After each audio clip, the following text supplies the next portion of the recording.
नारायणं नमस्कृत्य नरं चैव नरोत्तमं देवीं सरस्वतीं व्यासं ततो जयमुदीरये। नष्टप्रायेषु अभद्रेषु नित्यं भागवत सेवया भगवती उत्तम श्लोके भक्तिर्भवती नैष्ठिकी। कृष्णाय वासुदेवाय देवकी नंदनाय च नंदगोपकुमाराय गोविंदाय नमो नमः। नमः पंकजनाभाय नमः पंकजमालिने नमः पंकजनेत्राय नमस्ते पंकजांग्र्ये। रामाय रामभद्राय रामचंद्राय वेदसे रघुनाथाय नाथाय सीताय पतये नमः। नीलांचल निवासाय नित्य परमात्मने बलभद्रा सुभद्रा भयं श्री जगन्नाथाय ते नमः। नमस्ते तु हलग्राह्य नमस्ते मूषलायुध नमस्ते रेवती कांत नमस्ते भक्तवत्सला। नमस्ते बलिनां श्रेष्ठ नमस्ते धरणीधारः प्लम्बारे नमस्तेस्तु पाहि मां कृष्ण पूर्वजः। नवीन नीरद श्यामं नीलेन्दुवरलोचनं यशोदानन्दन नेमि कृष्ण गोपाल रूपिणं।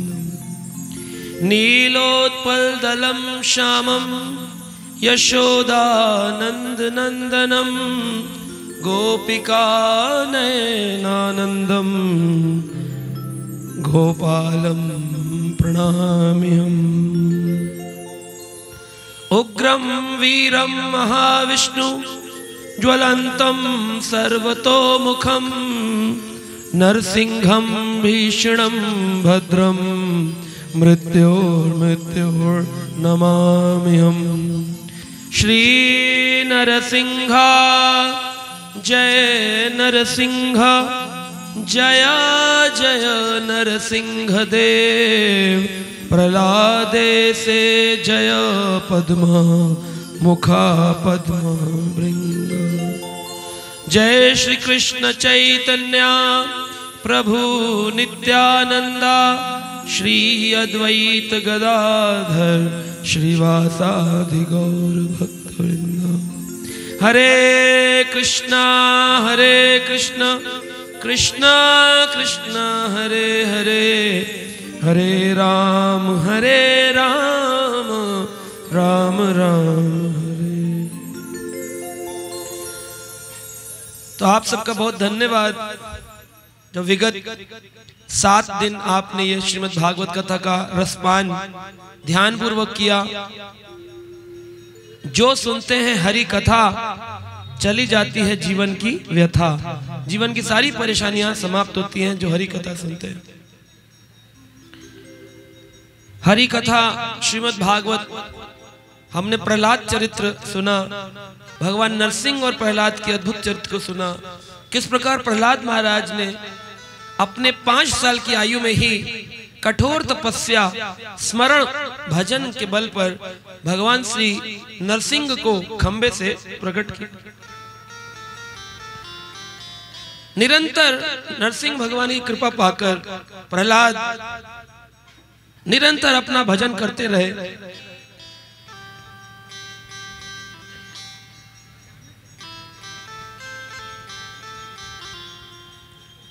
और निरंतर भजन करते करते प्रहलाद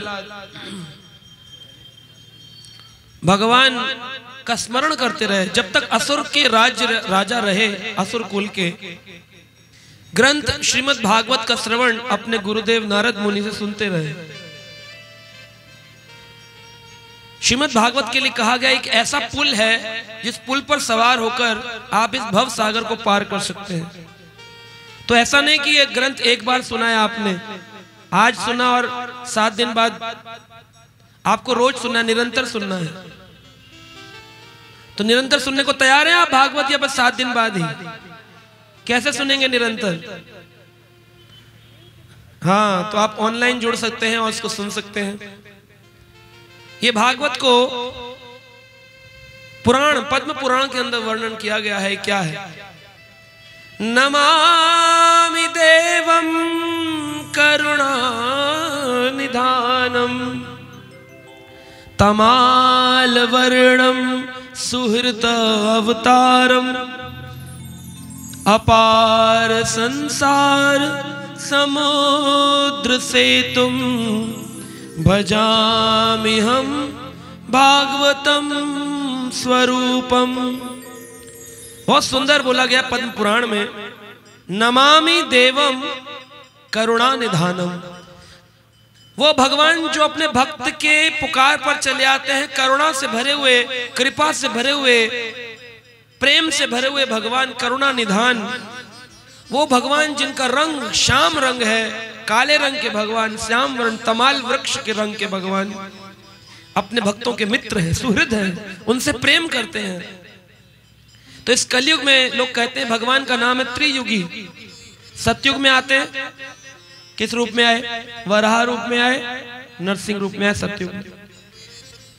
त्रेता युग में आए, राम रूप में रावण कुंभकर्ण का वध किया। द्वापर में कृष्ण आए, दंतवक्र और शिशुपाल का वध किया। तो कहते हैं कि भगवान का नाम है त्रियुगी। चतुर्युगी क्यों नहीं है? चौथा युग नहीं आता क्या? कलयुग में भगवान नहीं आते? आते। तो भगवान को त्रियुगी इसलिए कहा गया क्योंकि चौथे युग में भगवान, कलयुग में स्वयं कृष्ण अपने ही भक्त बनकर आते हैं। लोग बोलते हैं आप भगवान हैं, लेकिन कृष्ण कहते नहीं, मैं भक्त हूं। वह कृष्ण जो काले रंग के थे, कलयुग में गोरे रंग के हो गए और नवद्वीप में प्रकट हुए सोनार गौरांगा, सोने के रंग जैसे गोरे रंग के भगवान चैतन्य महाप्रभु आए। तो भगवान तो चतुर्युगी हुए, चारों युग में आए। तो त्रियुगी क्यों कहा? क्योंकि 3 युग में वो भगवान बन के आते हैं और चौथे युग में वह भक्त बनकर आते हैं। पंचतत्वात्मकं कृष्णं भक्तरूप स्वरूपकं भक्तावतारं भक्ताख्यं नमामि भक्त शक्तिकं। और भगवान अपने साथ अपने पार्षदों को लेकर आते हैं और सबको सिखाते हैं कि ग्रंथ पढ़ो श्रीमद् भागवत। श्री चैतन्य महाप्रभु के रूप में श्री कृष्ण आए हैं, राधा रानी का रंग लेकर और राधा रानी का भाव लेकर के। किस रूप में आए हैं? श्री कृष्ण चैतन्य, बोलो गौरांगा, गोरे रंग के भगवान आए हैं। भगवान चैतन्य नियम पूर्वक टोटा गोपीनाथ मंदिर में गदाधर पंडित से भक्त चरित्र सुनते थे। ध्रुव और प्रहलाद, ध्रुव और प्रहलाद, ध्रुव और प्रहलाद। तो आपने कौन सा सुना? प्रहलाद। अगली बार आएंगे तब क्या सुनेंगे? फिर उसके अगली बार आएंगे फिर क्या सुनेंगे? प्रहलाद। यही करना है। जब महाप्रभु ने यही कहा है, 100 बार से अधिक महाप्रभु ने अपने जीवन काल में गदाधर पंडित से ध्रुव चरित्र, प्रहलाद चरित्र सुना। और आपने भी चैतन्य महाप्रभु की परंपरा गौड़िया वैष्णव समाज का होकर प्रहलाद चरित्र को सुना। तो महाप्रभु बता रहे हैं पद्म पुराण से, अपार संसार समुद्र से तुम। ये संसार समुद्र के जैसा है। समुद्र में अगर कोई व्यक्ति फंस जाए तो बाहर निकलना बड़ा मुश्किल है। उसको क्या चाहिए? या तो नाव, और कभी कभी तो बड़ी बड़ी नाव टाइटैनिक जैसी भी डूब जाती है, तो नाव भी काम नहीं करती है। कोई पुल चाहिए जिस पुल पर चढ़कर पार आ जाए, कोई सेतु चाहिए। जैसे भगवान श्री राम ने रामेश्वरम से लंका तक एक सेतु बनाया, उसका नाम क्या था? राम सेतु। तो इस भव सागर को पार करने का कौन सा सेतु है बताइए? नाम भागवत सेतु है। भागवत सेतु नाम तब प्रकट होगा जब भागवत श्रवण होगा। अकेला नाम काम नहीं करता है। नाम तो लय पर नाम नहीं आए, अक्षर अक्षर चबाए। खाली अक्षर निकलते हैं, लेकिन नाम का मतलब है श्रद्धा, कि ये भगवान ही है। अभिन्न नाम नामिना, नाम और नामी में भेद नहीं है। ये कब आएगा? जब भागवत रूपी पुल पर सवार होकर आप इस भव सागर को पार करेंगे। भजामि अहम समुद्र भागवतम स्वरूपम, ये जो है अपार संसार समुद्र से तुम भजामि हम भागवतम स्वरूपम, भागवत स्वरूप ही है जो हमें पुल के रूप में इसको पार करवा सकता है। तो इस ग्रंथ को सुनना चाहिए ध्यान पूर्वक, नित्य प्रतिदिन भक्तों के संग में आकर के, और अपने घर में रहकर के भजन करना चाहिए। तो आज हम श्रवण करेंगे कि जब प्रहलाद महाराज के चरित्र के बारे में युधिष्ठिर महाराज को किसने सुनाया? किसने सुनाया युधिष्ठिर को? नारद मुनि ने सुनाया। क्या सुनाया? प्रहलाद का चरित्र सुनाया, कि ग्रस्त जीवन में होकर भी प्रहलाद ने भगवान का स्मरण किया। तो युधिष्ठिर ने कहा, हम तो बड़े बेकार हैं, हम तो आपका स्मरण नहीं कर पाते जितना प्रहलाद ने कहा। भगवान नारद कहते, कैसी बात करते हो युधिष्ठिर? यूयम नरलोके बद भूरि भागा, तुम्हारे जैसा भाग्यशाली तो कोई हुआ ही नहीं है। नारद जी ने कहा, क्यों? बोले, तुम्हारे घर में तो साक्षात मनुष्य लिंगम, साक्षात भगवान रहते हैं हर रोज, इसलिए बड़े बड़े साधु तुम्हारे इस राजसूय यज्ञ में आए हैं, क्योंकि तुम्हारे यहाँ कौन है? राजसूय यज्ञ के पूजनीय भगवान श्री कृष्ण विराजमान। तुम्हारे जैसा भाग्यशाली कौन हो सकता है इस पूरे लोक में? युधिष्ठिर, पांडवों तुम्हारे जैसा कोई भाग्यशाली न हुआ है न होगा। तो युधिष्ठिर ने अगला प्रश्न किया, महाराज हे मेरे गुरुदेव नारद जी, ये बताइए कि गृहस्थी में रहकर भजन कैसे किया जाए? ये तो आपका भी प्रश्न है। प्रहलाद चरित्र तो सुन लिया, लेकिन प्रहलाद जैसे बन तो पाएंगे नहीं। छोटा सा कोई डांट दे तो माला छूट जाती है, कोई उल्टा बोल दे तो भूख में लगनी बंद हो जाती है, कोई थोड़ा सा बोल दे तो मिलने जाने का मन बंद हो जाता है। तो हम लोग मन से इतने दुखी हो जाते हैं हर चीज को लेकर, हमारी सारी क्रियाएं बंद हो जाती हैं आध्यात्मिक। तो युधिष्ठिर ने कहा, आप हमें भी बताइए, प्रहलाद का चरित्र तो बहुत सुंदर है, हम ऐसे कैसे बने? तो युधिष्ठिर ने प्रश्न किया। युधिष्ठिर उवाच ग्रस्त एताम पदवीं विधानायेन च अजसा यायात देव ऋषि ब्रूहि माद्रश ग्रह मूढ़धि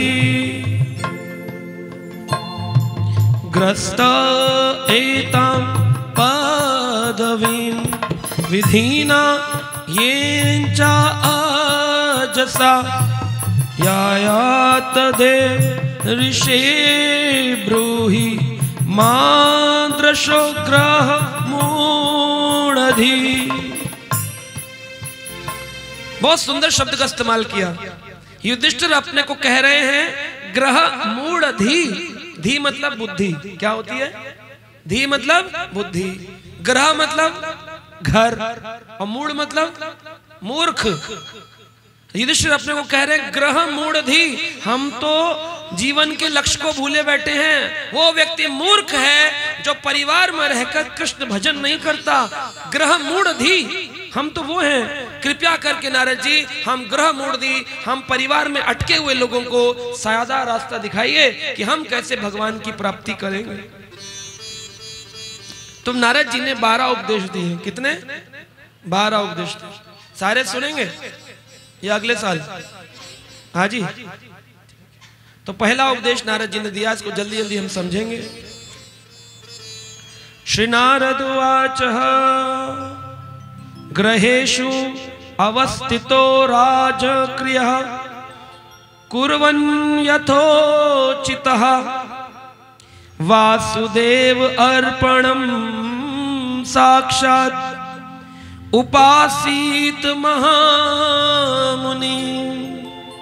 नारद मुनि ने उत्तर दिया, हे युधिष्ठिर, जो लोग घर गृहस्थी में रहते हैं उन्हें कुर्यान यथोचित अपने घर को चलाने के लिए काम धंधा करना चाहिए। गृहस्थी की जिम्मेदारियां छोड़नी नहीं चाहिए। कुर्यान यथोचितः, जैसा बताया गया है हर एक को काम करना चाहिए। ब्राह्मण को ब्राह्मण का, क्षत्रिय को क्षत्रिय का, वैश्य को वैश्य का, शूद्र को शूद्र का। आप तो बड़े खुश हो गए, वही तो हम करते हैं, हम तो काम करते हैं, वही तो करते हैं। अब अगला सुन लो क्या कहा, काम तो करना है लेकिन वासुदेव अर्पणम साक्षात उपासीता महामुनि। जो काम करने पर जो फल मिले, पैसा मिले धंधे से, उसको किसको दे दो? वासुदेव अर्पणम साक्षात आसीत महामुनि। दे पाएंगे? अगर 1000 रुपया कोई कमाता है तो कितना देगा भगवान को? कितना देगा? 10, 100?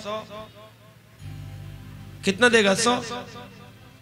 1000 में से 100 दिए, देना कितना है?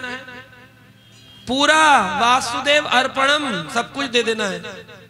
सत्युग के जो लोग थे वो अपना सब कुछ भगवान वासुदेव को दे देते थे और खुद इस प्रकृति में फल फूल के ऊपर देते। इसलिए आपने देखा है कंदमूल फल खाते थे लोग। जब द्वापर त्रेता युग आया राम जी का, तो लोगों ने एक गोला बनाया। गोला समझते हैं? गोला, अपने पैर के पास एक ऐसे गोला बनाया और जितना धन था उसको आकाश में उछाला। बोले जो बाहर गिरा वो प्रभु का, जो अंदर गिरा वो मेरा। जब द्वापर युग आया, लोग और समझदार हो गए। उन्होंने फिर गोला बनाया, फेंका ऊपर, बोले जो धन अंदर गिरा वो प्रभु का, बाहर गिरा वो मेरा, बाहर ज्यादा गिरा। कलयुग के लोग आए, उन्होंने पहले गोला मिटाया, उसके बाद सारा पैसा आकाश में उछाला, बोले जो ऊपर रह गया वो तेरा, जो नीचे रह गया वो मेरा। लेकिन नियम क्या है? वासुदेव अर्पणम साक्षात उपासीत महामुनि। तो पहला उपदेश दिया नारद जी ने, युधिष्ठिर अपना कुर्यान यथोचित, अपना काम करो लेकिन उसके फलों को भगवान कृष्ण को अर्पित करो, तो तुम घर में रहकर भी मुक्त हो सकते हो। लेकिन अपना पैसा कमाकर उसी में लिप्त हो गए तो मुक्त नहीं हो पाओगे। चाहे बड़ा टीका लगाओ, कितना बड़ा चंदन लगाओ, मुक्त नहीं हो सकते। वासुदेव को दे तो हमारे आचार्य कहते पूरा नहीं दे सकते तो कम से कम 50% तो दो। 50 नहीं दे सकते, कम से कम 10% तो दो। यहां भागवत आई हुई है आपके सामने, भगवान, हम कितना देंगे उनको? आप खुद देखिए। दूसरा उन्होंने उपदेश दिया, ग्रस्त व्यक्ति को चाहिए साधु पुरुषों की संगति करे, भगवान के अवतारों के कार्यकलापों का श्रवण करे, यानी श्रीमद् भागवत का श्रवण करना है भक्तों के साथ। दूसरा नियम, रोज, एक दिन नहीं। इस तरह धीरे धीरे वह अपने परिवार से अनासक्त हो जाएगा। पति होगा तो पत्नी से, पत्नी होगी तो पति से। क्योंकि अगर आप ज्यादा आसक्त रहे, अटैच, तो अगले जन्म में पति पत्नी बनेगा, अब पत्नी पति बनेगी, क्योंकि जो जिससे आसक्त होता है वह वही बनता है। अगर आप अपने कुत्ते से आसक्त हैं तो अगले जन्म में आप क्या बनेंगे? वो आप ही बोल रहे हो, मैं तो नहीं बोल रहा। तो इस प्रकार से उपदेश दिया दूसरा कि घर में रहो, भगवान का भजन करो, भागवत सुनो, अपने फलों को भगवान को अर्पित करो। घर रह करके भजन करना है। गाए गौरा मधुर स्वरे, हरे कृष्णा कृष्ण कृष्ण हरे हरे। गाए गौरा मधुर सुरे, हरे कृष्णा कृष्ण कृष्ण हरे हरे, हरे राम राम राम हरे हरे, कृष्णा हरे कृष्णा कृष्ण कृष्ण हरे हरे, हरे राम राम राम हरे हरे। गाए गौरा मधुर स्वरे, हरे कृष्णा कृष्ण कृष्ण हरे हरे, हरे राम राम राम हरे हरे, कृष्णा कृष्ण कृष्ण हरे हरे, हरे राम राम राम हरे हरे। हाँ ग्रह थाको बने थाको, सदा हरि बोले डाको, ग्रहे थाको बने थाको, सदा हरि बोले डाको, सुखे दुखे भूलो नाको, सुखे दुखे भूलो नाको, बदने हरि नाम करो, बदने हरि नाम करो रे। हरे कृष्णा कृष्ण कृष्ण हरे हरे, हरे राम राम राम हरे हरे, हरे कृष्णा कृष्ण कृष्ण हरे हरे, हरे राम राम राम हरे हरे। बोलो बोलो।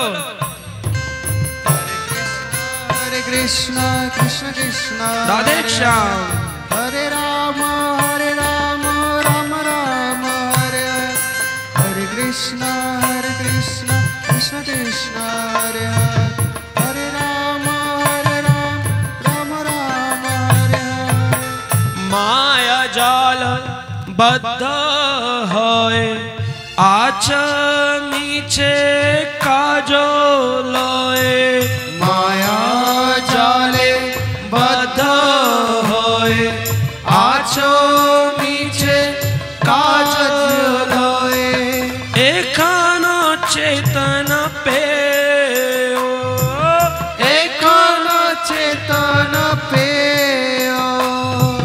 राधा माधव नाम बोलो, राधा माधव नाम बोलो रे। श्री राधा माधव नाम बोलो रे, राधा माधव नाम बोलो रे, राधा माधव नाम बोलो रे। हरे कृष्णा कृष्ण कृष्ण हरे हरे, हरे राम राम राम हरे हरे, हरे कृष्णा कृष्ण कृष्ण हरे हरे, हरे राम राम राम हरे हरे, हरे कृष्णा बोलिए बोलिए। कृष्ण कृष्ण हरे हरे, हरे राम राम राम हरे हरे। जीवन हईलो शेष, ना भजिलो ऋषिकेश, जीवन हईलो शेष, ना भजिले ऋषिकेश, जीवन हईलो शेष, ना भजिलो ऋषिकेश, जीवन हईलो शेष, ना भजिल ऋषिकेश। भक्ति विनोदा ऐ उपदेश, भक्ति विनोद ऐ उपदेश, एक बार नाम रसे मातरे, एक बार नाम रस मातरे। हरे कृष्णा कृष्ण कृष्ण हरे हरे, हरे राम राम राम हरे हरे, हरे कृष्णा कृष्ण कृष्ण कृष्ण हरे हरे हरे राम राम राम हरे हरे हरे कृष्णा कृष्णा कृष्णा हरे हरे हरे राम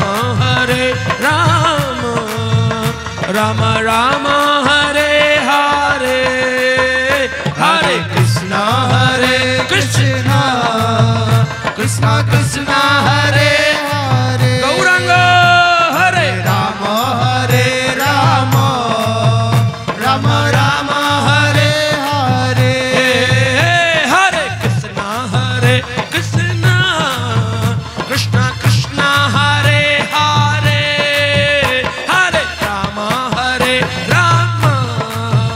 राम हरे हरे हरे कृष्ण कृष्ण कृष्ण हरे हरे गौरांग हरे राम राम राम हरे हरे हरे कृष्णा कृष्णा कृष्णा हरे हरे हरे राम राम हरे हरे हरे कृष्ण गौरांग कृष्ण कृष्ण हरे हरे हरे राम राम राम हरे हरे हरे कृष्णा कृष्णा हरे हरे हरे राम राम हरे हरे हरे कृष्ण कृष्ण कृष्ण हरे हरे हरे राम राम राम हरे हरे हरे कृष्णा कृष्णा हरे हरे हरे राम राम हरे हरे हरे कृष्ण गौरांग कृष्ण कृष्ण हरे हरे हरे राम राम राम हरे हरे बोलो श्री श्री राधा श्याम सुंदर भगवान की। तीसरा उपदेश युधिष्ठिर महाराज को नारद जी ने दिया। यावतर्थम उपासीनो देहे गेहे चा पंडितः विरक्तो रक्तवस्त्रम निर्लोके नरताम से।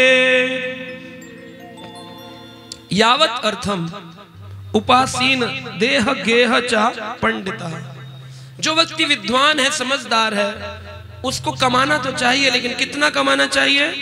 जितना शरीर को पालन करने के लिए जरूरी है। शरीर के पालन करने के लिए जरूरी क्या है आप कहेंगे? जैसे सब्जी में नमक की आवश्यकता होती है, ज्यादा डालेंगे तो कड़वा होगा, कम डालेंगे तो फीका हो जाएगा। जितना सब्जी में नमक की आवश्यकता है उतना ही जीवन में यावत अर्थम उपासितः, उतना ही धन की आवश्यकता, उससे ज्यादा नहीं। अगर ज्यादा धन आ जाए तो क्या करें? बोले उसको बाकी धन को अपने गुरुजनों की सेवा में लगा देना चाहिए। चौथा उपदेश उन्होंने दिया। नारद जी कहते हैं मानव समाज में बुद्धिमान मनुष्य को चाहिए अपने कार्यकल्पों की योजना को अत्यंत सहज बनाए। यदि उसका मित्र, पुत्र, माता पिता, भाई उसको कोई सुझाव देते भी है तो उसको ऊपर ऊपर से हाँ कहना चाहिए, हाँ ठीक है, लेकिन अंदर से उसको वही करना चाहिए जो भगवान की भक्ति करने के लिए श्रेष्ठ है। जब आप भक्ति करेंगे तो परिवार के अन्य लोग बहुत सारी बातें बोलेंगे, ये जरूरी थोड़ी है। तो कई बार लोग पूछते हैं प्रभु जी ये गलत नहीं है, परिवार की बात नहीं सुन रहे। श्रीमद् भागवतम के 7वें स्कंद के अध्याय 14 की श्लोक संख्या 6 पढ़ लेना, उसमें लिखा है, सीधा सीधा पढ़कर सुना रहा हूं मैं आपको। यदि आपका मित्र, आपका कोई दोस्त हो जो कहे अरे क्या तो माला वाला करने लग गए, पुत्र, आपका कोई बच्चा हो, माता हो किसी की, किसी का पिता हो, भाई हो, या अन्य कुछ भी सुझाव दे, तो उसे ऊपर ऊपर से तो मानते हुए कहना चाहिए हाँ ठीक बात है, लेकिन भीतर से उसे दृढ़ संकल्प होना चाहिए कि मैं अपने जीवन को दुर्भर नहीं बनाऊंगा, ज्यादा पैसे के पीछे पड़ूंगा नहीं, मैं तो केवल हरि भजन ही करूंगा। उसका प्रयोजन पूरा करने का प्रयास करना चाहिए। तो उन्होंने इस प्रकार 4 उपदेश देने का 5वां उपदेश दिया कि जीवन की 3 आवश्यकताएं हैं। एक आकाश से, दूसरी पृथ्वी से, तीसरी वायुमंडल से। आकाश से पानी की आवश्यकता है, आकाश हमको जल देता है, पृथ्वी हमको फल फूल सब्जी देती है, रुई देती है, नदी का जल, समुद्र का जल पृथ्वी हमको देती है, और वायु हमको अचानक अनअपेक्षित वस्तुएं प्रदान करती है। जो हमें हमारे जीवन में अचानक से मिलता है वो कोई किसी जन्म में किया गया कर्म का बीज होता है, जिसका फल अचानक हमारे जीवन में आ जाता है। मैं कभी बंगाल में भागवत करने नहीं आया, कोई कर्म किया होगा, कोई हमारा पुराना आपका संबंध होगा जिस कारण से वह प्रकृति मुझे लेकर यहाँ आपके बीच ले आई और हम वापस पुनः एक दूसरे को देख पा रहे हैं। ये अचानक हुआ है, कोई प्लानिंग नहीं है। जब मैं पढ़ रहा था मेरी प्लानिंग नहीं थी स्कूल में कि एक दिन मैं बड़ा होकर वेस्ट बंगाल में जाऊंगा, आद्रा में भागवत करूंगा, ऐसा कोई प्लानिंग नहीं। ये कार्य अचानक जो होता है ये वायुमंडल करती है इस कार्य। तो ऐसे कई फल अचानक हमें प्राप्त होते हैं, कई बीमारियां आती हैं, कई प्रकार के दुख आते हैं, ये वायुमंडल के द्वारा आते हैं। तो 3 चीजें हैं जो हमें अनअपेक्षित प्राप्त होती हैं। तो व्यक्ति को भगवान द्वारा प्राकृतिक पदार्थों पर निर्भर रहना चाहिए और शरीर को उतने में ही पालन करना चाहिए, ज्यादा चीजों के पीछे नहीं पड़ना चाहिए। आपके शहर में आकर ये बात तो पता चली, हमारे दिल्ली बंबई में तो लोग प्रकृति तो भूल गए प्रकृति क्या है, लेकिन यहाँ पर आपके घरों में प्रकृति देखने को मिली, पहाड़ मिले, सुंदर सुंदर वन मिले। आज वहां गए थे, एड्रा गांव में भी गए थे हमारे प्रभु के लोगों के, वहां तो और भी अजीब, बिल्कुल एकदम सभी निर्मल हृदय हैं, सबके घर में भजन है, सादा जीवन ऊंचा विचार। तो ऐसा ही होना चाहिए, शास्त्र यही कहते हैं। प्रकृति दी हुई चीजों पर निर्भर रहे, फल फूल सब कुछ है, गाय का दूध है, प्रकृति का फल है, जलों में पुष्प है, आपको कुछ पैसे की जरूरत ही नहीं, थोड़ा बहुत चाहिए उसमें गुजारा हो जाता है। दिल्ली में तो लोग भाग रहे, बंबई में तो लोगों के पास टाइम ही नहीं है कथा सुनने का, बहुत बुरा हाल है। उनको तो लगता है बस पैसा ही मालिक है, भगवान है। तो छठा उपदेश उनको नारद जी ने दिया कि जो व्यक्ति अपनी आवश्यकताओं को पालन करने के लिए प्रकृति की चीजों को लेता तो है लेकिन भगवान को भोग नहीं लगाता, वह चोर है। क्या है? आपने रोटी खाई, अपने बच्चे के लिए बनाई आपने भात, और भगवान कृष्ण के आगे तुलसी लगाकर भोग नहीं लगाया, तो आपको भगवान की दृष्टि में चोर माना जाएगा। चाहे आप गांव में रहते हो और सादा भात खाते हो, आपने कोई चोरी नहीं करी, आपने प्रकृति का भात बनाया, खेत से लाए, उबाला, माड़ भात बनाकर खा लिया, लेकिन वह माड़ भात आपको पाप देगा। क्यों? क्योंकि आपका नहीं था, वो किसका था? किसी भी तालाब, यहां जितने तालाब है, नदियां हैं, इसकी खुदाई किसने करी? एक बार अकबर ने बीरबल से पूछा, हमें एक बात बताओ, हम ये बात नहीं समझ पाते, हमारी कुरान में लिखा है खुदा की खुदाई बड़ी अजीब है, खुदा की खुदाई समझ ना आई। खुदा की खुदाई सुना है आपने? खुदा की खुदाई समझ नहीं आई। तो अकबर ने बीरबल से पूछा, क्या है खुदा की खुदाई समझ नहीं आई? बीरबल बोले, चलिए आपको दिखाते हैं खुदा की खुदाई। कहा दिखाओ। समुद्र के किनारे ले जाकर खड़ा कर दिया, बोले ये है खुदा की खुदाई। बोले वो कैसे? तो समुद्र है। कह रहे सोचिए, इतने विशाल समुद्र को बनाने के लिए कितना खोदना पड़ा होगा, फिर उसमें जल भरा होगा, तो पहले खुदा ने खोदा, तो ये है खुदा की खुदाई, उसमें फिर पानी भरा, तो ये है खुदा की खुदाई। कितना जो खुदा खोद सकता है, ना अकबर राजा आप खोद सकते हैं, ना हम खोद सकते हैं। तो भगवान ने खोद खोद कर इतने ऊंचे ऊंचे पहाड़ और नदी नाले पोखर बनाए, हमने थोड़ी बनाए। तो उसकी प्रकृति का उसको देना हमारा कर्तव्य है। ये नारद जी ने कहा युधिष्ठिर जब भी रहो घर में अपना सब कुछ भगवान को दो। अगर धन आवश्यकता से ज्यादा हो तो वो धन साधु संत समाज में देना चाहिए, भगवान को देना चाहिए। आगे उन्होंने कहा सातवां, मनुष्य को चाहिए हिरण, ऊंट, गधा, बंदर, चूहा, सांप, पक्षी, मक्खी और मैं ऐड कर देता हूं मछली, उसको अपना परिवार का हिस्सा मानना चाहिए। ये श्लोक है भागवत का। मृगम उष्ट खरा मरका आखो सरीसृप खग मक्षिका आत्मा पुत्रवत पश्येतः ते एषाम अंतरम क्रियान। अपने घर में पलने वाले कॉकरोच, मच्छर, छिपकली, चींटी जो भी हैं ये आपके कौन है? पुत्रवत पश्यताम, इनको अपना बच्चा मानो।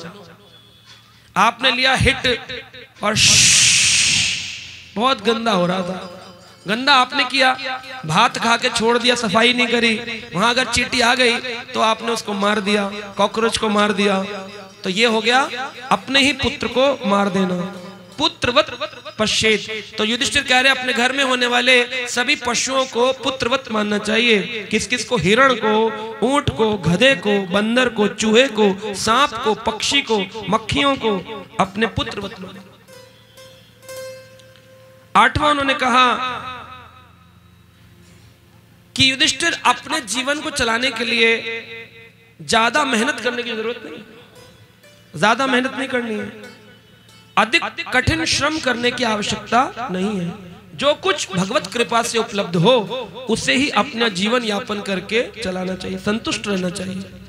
मनुष्य को अपने आप को उग्र कर्म में नहीं लगाना चाहिए। उग्र कर्म का मतलब है ऐसे कर्म जैसे मदिरा बेचना, स्टॉक एक्सचेंज करना, जुआ खेलना, ताश खेलना। वे नौकरी तो करते हैं रेलवे की, साथ में रात में बैठकर थोड़ा जुआ भी खेलते हैं ऑनलाइन। आजकल वीडियो गेम में भी जुआ आ गया है, जुआ खेलेंगे, पैसे कमाएंगे एक्स्ट्रा। उग्र कर्मों में अपने जीवन को नहीं लगाना चाहिए। इस प्रकार उन्होंने कहा उग्र कर्म त्याग करके जिस साधारण जीवन, नौकरी, सादा जीवन से आपको पैसा मिले उससे अपना घर चलाना चाहिए और उतना इस्तेमाल करना चाहिए जितना जरूरत है, ज्यादा ठाकुर सेवा में लगा देना चाहिए, कृष्ण सेवा में लगाना चाहिए। नौवां उन्होंने कहा कुत्ते, पतित पुरुष, चांडाल, इनको भी पालन करना एक ग्रस्त व्यक्ति का कर्तव्य है। कुत्ता, तो युधिष्ठिर महाराज को उन्होंने कहा कुत्ते को घर में नहीं रखना चाहिए, गेट के बाहर रखना चाहिए। कहां रखना चाहिए? गेट के। तो रोड पर चलने वाले कुत्तों को रोटी खिला सकते हैं। जब परिवार ग्रस्त व्यक्ति खाना बनाए, पहली रोटी गाय की और आखिरी रोटी कुत्ते की निकालनी चाहिए, लेकिन घर में कुत्ते को रखना वर्जित है। यहाँ लिखा है वैदिक ग्रस्त जीवन पद्धति में कुत्ता अस्पर्शी होता है, कुत्ते का स्पर्श नहीं करना चाहिए। जो लोग कुत्ता रखते हैं उस घर में, महाभारत में लिखा है, भगवान उस घर का भोग स्वीकार नहीं करेंगे, कोई देवता उस घर पर दृष्टिपात नहीं करेगा, और जितने भी धार्मिक कर्म किए जाएंगे वो सारे कर्म व्यर्थ चले जाएंगे। महाभारत में लिखा है अंतिम पर्व में, और भागवत में भी लिखा है श्व अघ अवस्यभ्यम, 7वां स्कंद 14 अध्याय 11 नंबर श्लोक पढ़ लीजिए। भागवत में लिखा है कुत्ते को घर में रखना अलाउड नहीं है, लेकिन आपकी जिम्मेदारी है कि रोड पर वाले कुत्ते को खाना आप खिलाएं, ये गस्त की जिम्मेदारी। तो भौंकेगा जब चोर आएगा तो आपकी रक्षा भी हो गई और आपको उसके स्पर्श होने से आप खराब भी नहीं। क्यों? अस्पर्शी कुत्ता अछूत है। कुत्ता जब अपने टॉयलेट करने जाता है तो नहाता है। आप रोटी खा रहे हैं, आपको कमर आके चिपका दिया उसने, तो क्या होगा? उसका वो गंध आपको भी लग गया। एक गृहस्थी को अपने घर में शुचि का विचार रखना चाहिए, गंदा नहीं होना चाहिए। जब भी टॉयलेट जाएं, जाने के बाद नहाना चाहिए। अब टॉयलेट जाकर खाना खाएंगे तो फिर पशु में और हम में क्या, वो भी तो जाता है रोड पे, टॉयलेट करके आता है फिर खा लेता है।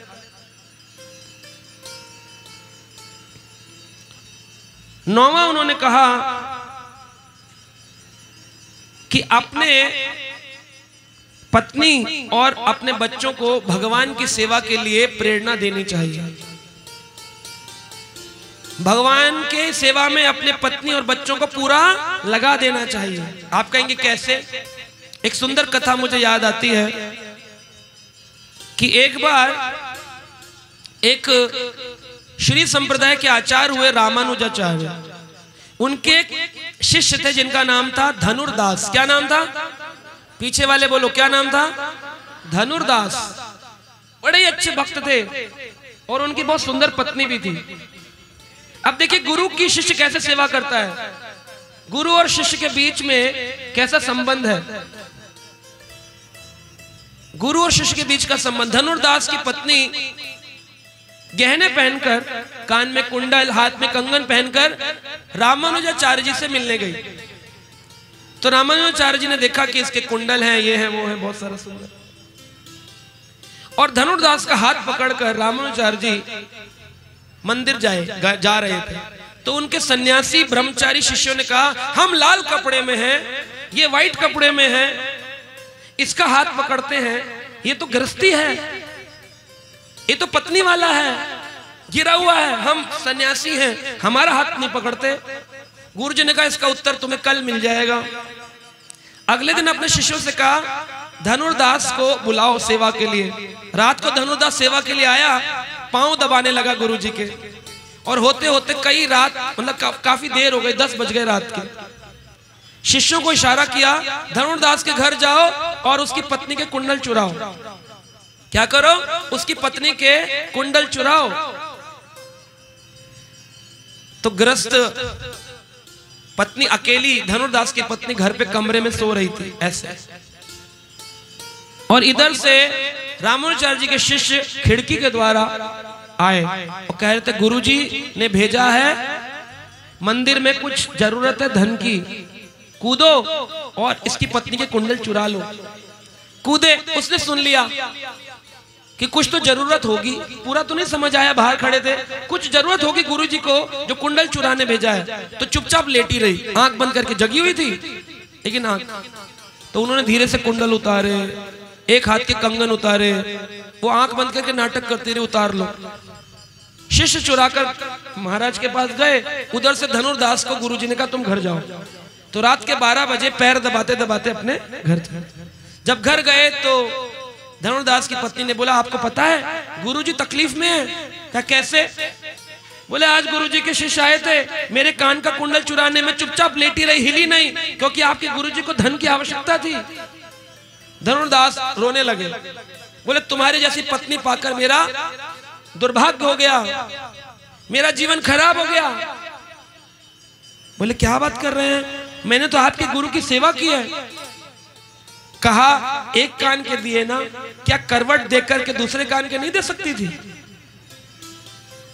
जब शिष्यों ने ये सुना, वो कांप गए।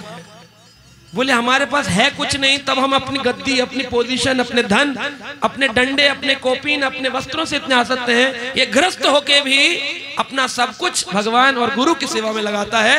ऐसा व्यक्ति असली परिवार में रहने योग्य है, जो मुक्ति को प्राप्त करता है। धनुर्दास। बोलो धनुर्दास की, श्री रामानुजाचार्य की।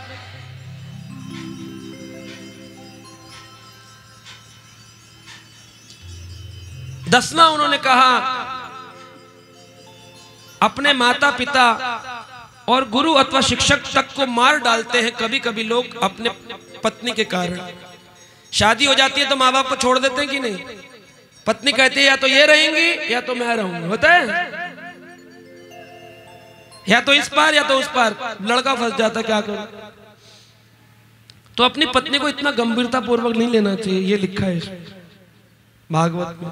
अपनी पत्नी को इतना गंभीरता मत लो कि अपने पिता, माता और गुरु का त्याग कर दो। इतना गंभीर, उसकी सेवा करो, उसकी इच्छा पूरी करो, लेकिन ऐसा मत करो कि वो कहे गुरुजी के गए तो छोड़ूंगी नहीं, माला उठाई तो तुम खुश रहो, तुम ही हो देवा, पत्नी तुम ही हो देवा, तुम जब से आई घर में हो गई मेरी मेवा। ऐसे नहीं, उसकी आरती मत उतारो, उसको प्रेम करो, सेवा करो, लेकिन उसके कारण माता पिता और गुरु का त्याग नहीं करना चाहिए। कई लोग उसको मार डालते हैं। एक बार एक प्रेमिका थी, उसने अपने प्रेमी से कहा, क्या तुम मुझसे विवाह करोगे? हाँ हाँ बिल्कुल करूंगा। कहा लेकिन उसके लिए परीक्षा देनी पड़ेगी। कहा क्या तुम अपनी माँ की गर्दन काट के ला सकते हो? वो प्रेम में इतना पागल था, बोला हाँ हाँ ये कौन सी बड़ी बात है। घर गया, माँ सो रही थी, गर्दन काटी, लेकर चला आया। जब लेकर आ रहा था तो उसके हाथ से दौड़ रहा था। उसने कहा था 1 बजे से पहले आना, दोपहर के 1 बजे से पहले। भाग रहा था, रास्ते में टकरा गया एक पत्थर से, तो माँ की जो गर्दन थी वो गिर गई तो उठाने भागा तो माँ की गर्दन से आवाज आई, खाली ऊपर का मुख था, मुख खाली ऊपर, वो खोपड़ी। वह बोली, बेटा चोट तो नहीं लगी, बेटा चोट तो नहीं लगी। उठाकर भाग रहा था, उसके पास पहुंचा, बोला देख तेरे लिए माँ की गर्दन काट लाया। बोली जिसने तुझे पैदा किया, पाला पोसा, बड़ा किया, उसकी गर्दन तूने मेरे लिए काट दी, क्या गारंटी तुझसे शादी करूंगा तू किसी और स्त्री के लिए मेरी गर्दन नहीं काटेगा?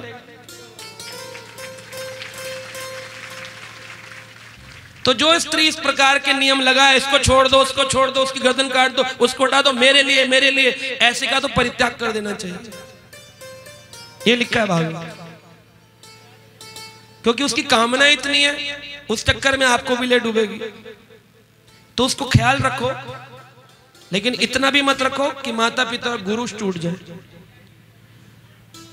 अगर कोई व्यक्ति ऐसा करता है तो युधिष्ठिर को नारद जी ने कहा वह अजय होता है, वो घर में रहते हुए भी भगवान को प्राप्त कर लेता है। 11वां उपदेश उन्होंने दिया, मनुष्य को चाहिए प्रतिदिन भगवान कृष्ण की पूजा अपने परिवार के साथ करे। सुबह 4 बजे उठे, भगवान की आरती करे, भगवान के नाम का जप करे, भगवान का भोग लगाए, संध्या आरती करे। अगर वह सुबह शाम अपने परिवार के साथ भजन करता है तो वह व्यक्ति मेरे हृदय में अपना स्थान बना लेता है। मेरे हृदय में उस व्यक्ति का स्थान बन जाता है जो सुबह शाम अपने परिवार के साथ मेरा भजन करता है। Family which praise together stage together. जो परिवार साथ में भजन करते हैं वो भगवान को बड़े प्रिय लगते हैं। एक बार एक किसान था, वो खेत में काम करता था। अब खेत में काम करते करते सुबह उठता था, आरती करता था, संसार दावान ललिडलोक त्राणाय कारुण्य घन घनात्वं प्राप्तस्य कल्याण गुणानवस्य वंदे गुरो श्री चरण रविंदम। वो बढ़िया से अपने भजन गाता था, संध्या आरती करता था कि बजयो जयो गौरा चांदे आरती का शोभा जानवे तट बने जगमन लोभा की बदकी नैनीता भाव में गदाधर निकटे आत्मैता श्रीनि वास छत्रधर। बढ़िया सुबह शाम आरती चलती थी, फिर बैठ जाता था, हरे कृष्ण कृष्ण कृष्ण हरे हरे, हरे राम राम राम हरे हरे, हरे कृष्ण कृष्ण कृष्ण हरे हरे, हरे राम राम राम। बस इतना। फिर थोड़ी देर खेत में चला जाता था, खेत में काम करता था। जब दोपहर हो जाती थी, पानी लग जाता था, तो पेड़ के नीचे बैठकर ओम नमो भगवते वासुदेवाय ग्रंथ पढ़ता था। तो बहुत बढ़िया चल रहा था उसका जीवन।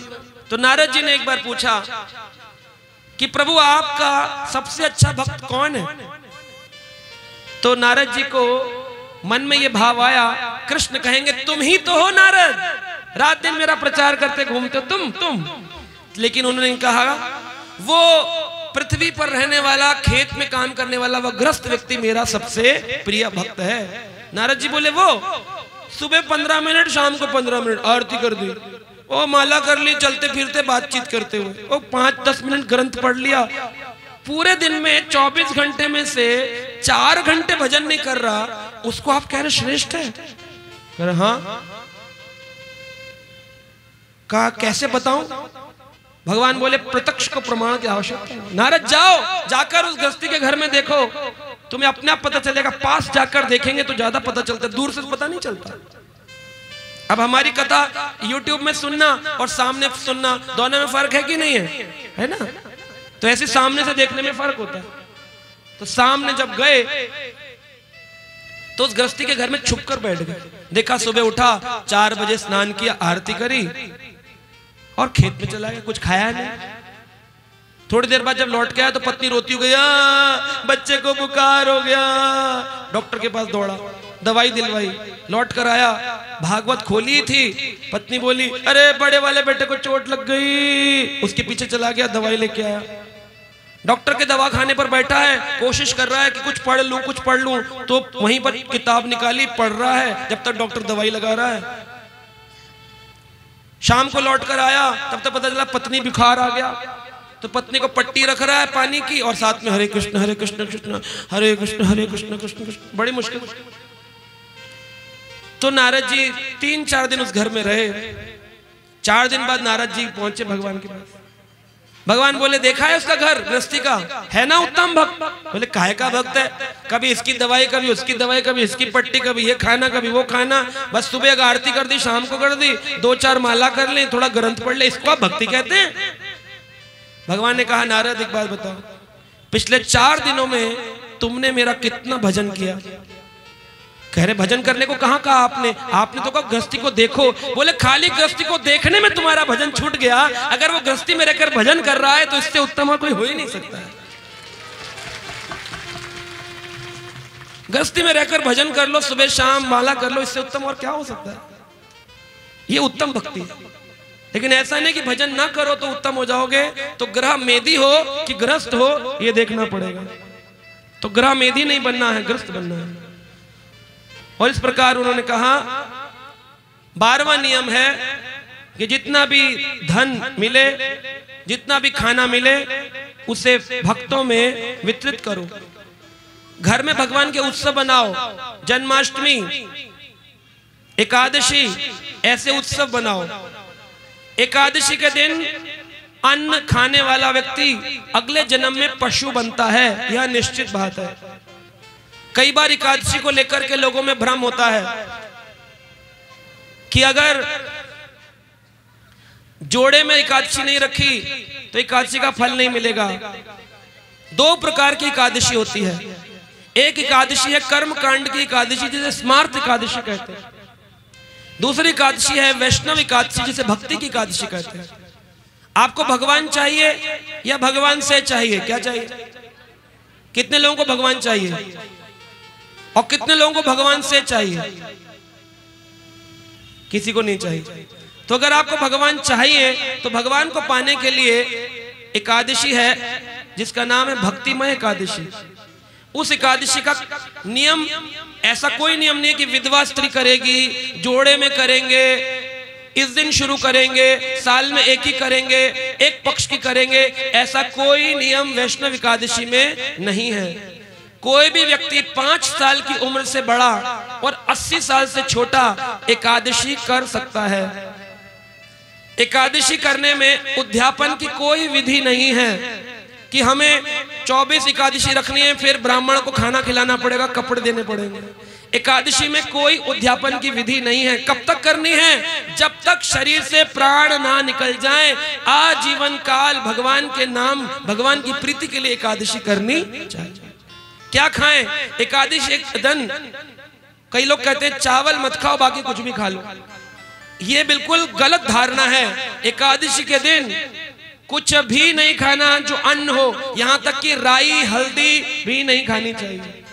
केवल आलू, फल, मूंगफली दाना, मूंगफली दाने का तेल, यही चीजें, शकरकंदी, इनसे ज्यादा अधिक चीजें नहीं खानी चाहिए। जितना सादा रखोगे उतना ज्यादा पाओगे। ज्यादा भजन करो। एकादशी का मतलब है उपवास, भगवान के नजदीक रहना। नाम जप करो, ग्रंथ पढ़ो, ग्रंथ सुनो, एकादशी हो गई। अगर दवाई लेनी पड़ जाए, कोई कहे तो दवाई ले सकते हैं, उसको उससे एकादशी भंग नहीं होती है। कब शुरू होती है? सुबह भोर में मंगल आरती के समय से लेकर अगले दिन की मंगल आरती तक कुछ भी अन्न नहीं लेना है। उसके पारण का एक काल आता है, उस काल में एकादशी का पारण करना चाहिए। एकादशी के दिन अगर कोई अन्न खाता है तो उसको बहुत भारी पाप लगता है और वो पाप कभी खत्म नहीं हो सकता। उस व्यक्ति को अपने माता पिता के हत्यारे होने का पाप लगता है। एकादशी अन्न खाइला शुकर हैला जन, जो व्यक्ति एकादशी को अन्न खाता है अगले जन्म में शुकर बनता है, यानी सुअर बनता है। पाप पुरुष भगवान के पास गया और बोला, भगवान आपने एकादशी तिथि बनाई है, जो भी इस दिन व्रत करेगा, जो भी आपके दर्शन करेगा वो मुक्त हो जाएगा। तो आप कोई ऐसा उपाय बताइए ताकि हमारे नरक में भी लोग आते रहे। तो भगवान ने कहा, नरक में लाने का एक तरीका है, तुम अन्न में प्रवेश कर जाओ। तो एकादशी के दिन अन्न के अंदर पाप पुरुष होता है। जो व्यक्ति एकादशी में हल्दी, राई, जो भी कुछ खाएगा, गेहूं, चावल, उसको भारी पाप लगता है। तो युधिष्ठिर महाराज को नारद जी ने कहा, उत्सव मनाने चाहिए, जन्माष्टमी, रामनवमी, जगन्नाथ यात्रा, राधा अष्टमी, एकादशी, भगवान कृष्ण के सभी उत्सवों को मनाना चाहिए, व्रत करना चाहिए। और 12वां उपदेश उन्होंने दिया अंतिम, ग्रस्त व्यक्ति को समय निकालकर तीर्थ यात्राओं पर जाना चाहिए ताकि उसको साधुओं का संग मिल सके। साधु संग पाने के लिए उसको तीर्थ यात्राओं पे जाना चाहिए।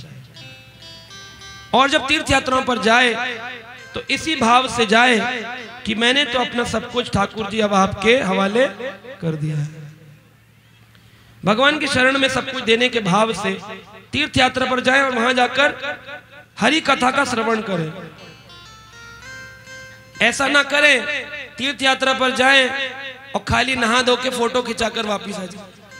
वहां जाकर थोड़ा हरि कथा सुननी चाहिए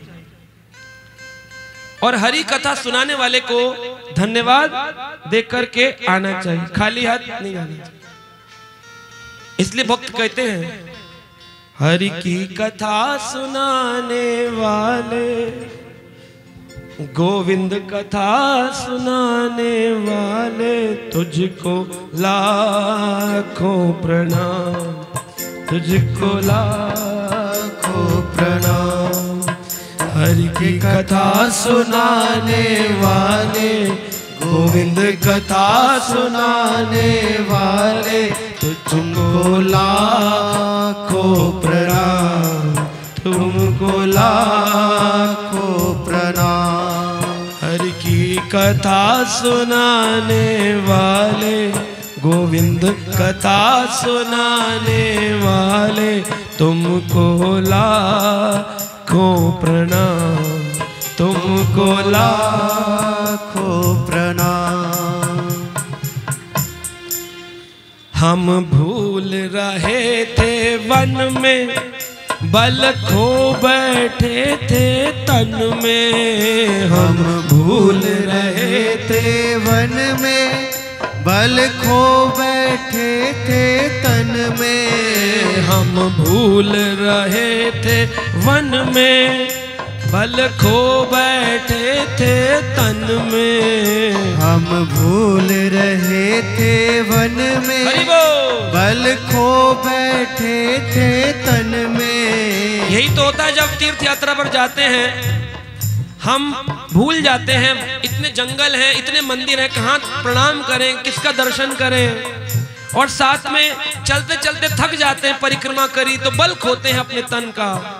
हम भूल रहे थे वन में, बल खो बैठे थे तन में। हम भूल रहे थे वन में, बल खो बैठे थे तन में। प्रभु राह बताने वाले, यह राज बताने वाले तुमको लाखों प्रणाम, तुमको लाखों प्रणाम।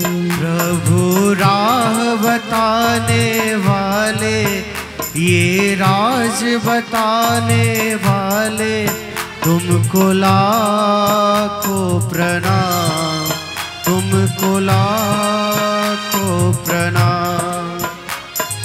लेकर विषयों का प्याला जा रहे थे यम के गाला, लेकर विषयों का प्याला जा रहे थे यम के गाला।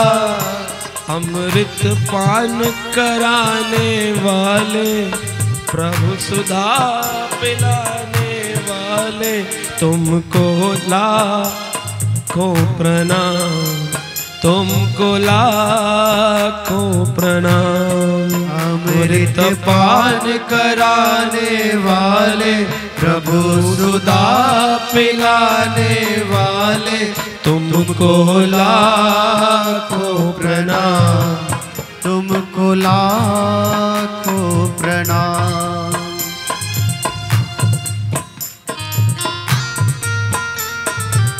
हरि हरि बोल, हरि हरि।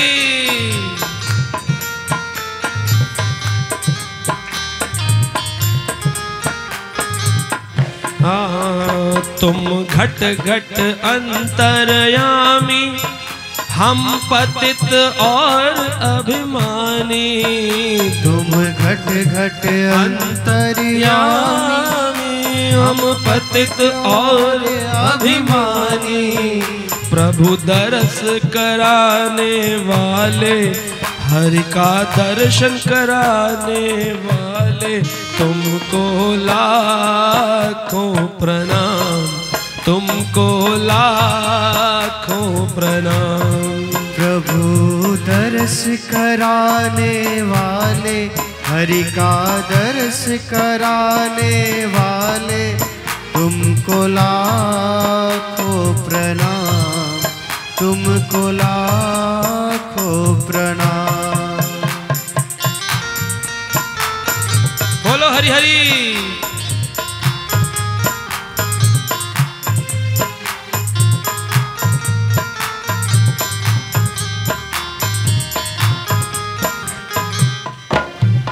जो हरि कथा सुनाते हैं उनके लिए भक्त लोग कहते हैं हम क्या तुम्हें देंगे,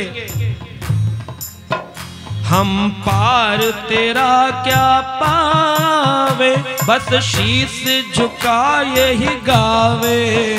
हम पार तेरा क्या पावे, बस शीश झुका यही गावे। हम पार तेरा क्या पावे, बस शीश झुका यही गावे। हम पार तेरा क्या पावे, बस शीश झुका यही गावे। आत्मज्ञान कराने वाले, मुक्ति दिलाने वाले तुमको लाखों प्रणाम, तुमको लाखों प्रणाम।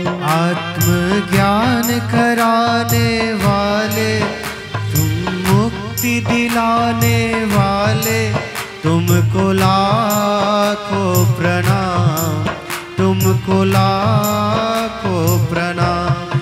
हरि की कथा सुनाने वाले, गोविंद कथा सुनाने वाले तुमको लाखों प्रणाम, तुमको लाखों प्रणाम। हरि की कथा सुनाने वाले, गोविंद कथा सुनाने वाले तुमको लाखों प्रणाम, तुमको लाखों प्रणाम।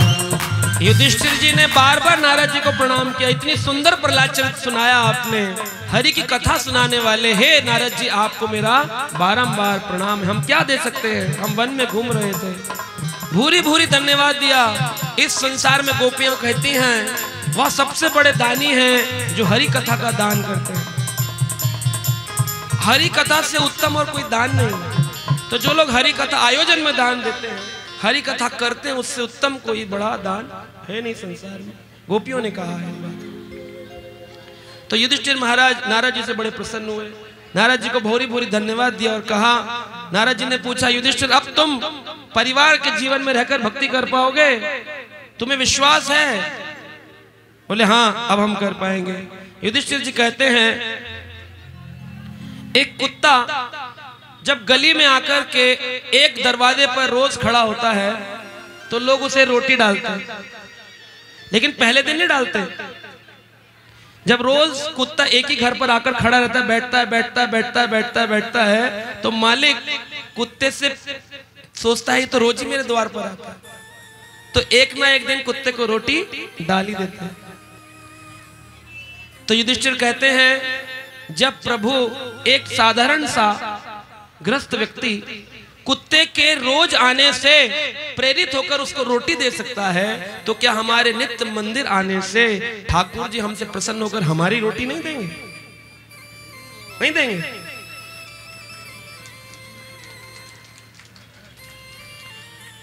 इसलिए हमें भगवान की कृपा पर पूरा निर्भर रहना चाहिए। उन्होंने कहा पूर्ण रूप से भगवान पर कृपा निर्भर रहे, लेकिन याद रहे साधु भक्तों के संग में रहे।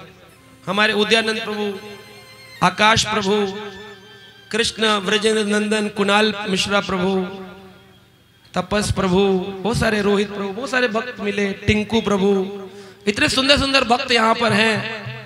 इन सब भक्तों का संग करें। साधु संग सर्व शास्त्र कहे, लव मात्र साधु संग सर्व सिद्धि। जैसा करेंगे संग वैसा बनेगा ढंग। कोई ज्यादा फर्क नहीं होता है, आपके अंदर परिवर्तन आता है केवल और केवल संग के कारण। एक अंतिम कथा बता करके अपनी कथा को विराम करेंगे। एक बार एक राजा जंगल में गया। जंगल में गया तो जंगल में देखता है एक तोता था, वो कह रहा था, राजा को लूट लो, पकड़ लो, काट दो। राजा घबरा गया, पकड़ लिया, सारे कपड़े निकाल दिए, सारा पैसा ले लिया, सारे आभूषण ले लिए, राजा को निर्वस्त्र करके छोड़ दिया। राजा घबरा गया, बोला ऐसा बुरा हाल तोते से सोचा नहीं था, तोते से भी ऐसा होता, हमने ऐसा नहीं सोचा। चिंता मग्न होकर वापिस आया। जब वापिस आया बोला अब कभी इस दिशा में नहीं जाऊंगा, किसी तोते पर विश्वास नहीं करूंगा। 10 साल बीत गए, उस दिशा में गया नहीं। एक दिन फिर जंगल में गया, फिर भूल गया कि ऐसी घटना घटी थी, क्योंकि होता है दुख आता तो हम कहते हैं अब दोबारा ऐसा नहीं करेंगे, लेकिन फिर उसमें फंस जाते हैं। तो इस बार एक तोता था, बोला महाराज आ गए। अब ये घबरा गया, फिर तोता मिल गया, अब याद आ गया, कह रहा आइए आइए, प्रणाम, स्वागत है, आइए प्रसाद खाइए, रुकिए रुकिए, आप थके लगते हैं। कह इतनी अच्छी वाणी, तुम कौन हो? कह रहा मैं तोता हूं। है तोते तो हो, लेकिन तुम इतनी मीठी वाणी कैसे बोल रहे हो? एक तोता 10 साल पहले मिला था, उसने मुझे लूट लिया था, मेरा सब कुछ खराब कर दिया था, बस प्राण छोड़े थे, सब कुछ निर्वस्त्र कर दिया था मुझे। तोता बोला अच्छा अच्छा, वो मेरा भाई है। कहा प्लानिंग तो नहीं है मुझे लूटने की? मीठा बोल के कहा नहीं नहीं महाराज, नहीं नहीं, हम दोनों में भेद है। कहा वो कैसे भेद हो गया? तो उस तोते ने कहानी सुनाई, और ये शास्त्र की कहानी है, धर्म पुराण में आती है, ये कोई ऐसी नहीं अखबार की कहानी। माता पि एका पिता पि एका अहम च परा पक्षिणो। माता पि एका पिता पि एका अहम च परा पक्षिणो। आहम मुनिभिर अनितस सा चानीतो गवासना। आहम मुनीनां वचनं शृणोमि गवासनां सा शृणोति वाक्यं। न तस्य दोषो न च गुणो वा संसर्ग दोषा गुणो भवन्ति। न तस्य दोषो न मे गुणो वा संसर्ग दोषा गुणा भवन्ति। बहुत सुंदर बात बताई तोते ने कहा, माता भी एका पिता भी एका। उस तोते के और मेरे दोनों के माँ बाप एक ही हैं। अहम च पक्षी, हम दोनों पक्षी पैदा हुए थे। अहम मुनि भर अनितस्वा चुनौती गवासनः। एक दिन हरिनाम करते हुआ एक ट्रक जा रहा था, जैसे आप लोग की रथ यात्रा निकलती है, उस पर कभी कभी चिड़िया बैठ जाती है। किसी पेड़ पर दो बच्चे पैदा हुए थे तोते के, एक बच्चा वहीं रह गया, दूसरा बच्चा पेड़ के साथ रथ पर बैठ गया और कीर्तन करते करते करते करते आपके आदरा सेंटर पे आ गया, भक्तों के मध्य आ गया। और दूसरा वहीं रह गया किसी बस्ती में जहां पर लोग गला काट रहे हैं। गवासना नाम यानी गाय का मांस खाने वाले लोगों के संग रह गया, अकेला था। अहम मुनिनाम वचनम शृणोमि, मैं रोज मुनियों के वचन सुनता था, प्रवचन सुनता था, क्योंकि भक्तों के बीच में था। अहम मुनिनाम वचनम शृणोमि गवासना नाम च शृणोति वाक्यम। और मेरा भाई जो वहां रह गया था वो गुंडों की भाषा सुनता था। अबे कहां जा रहा है, किधर को जा रही है, इधर को आ, अभी निकाल लेंगे तेरा। वही सीख लिया उसने। भक्तों के श्रवण करने से वो भक्त बन गया और पापियों का श्रवण करने से वह पापी हो गया। न तस्य दोषो न च मे गुणो वा, उसका दोष नहीं है और मेरा कोई गुण नहीं है।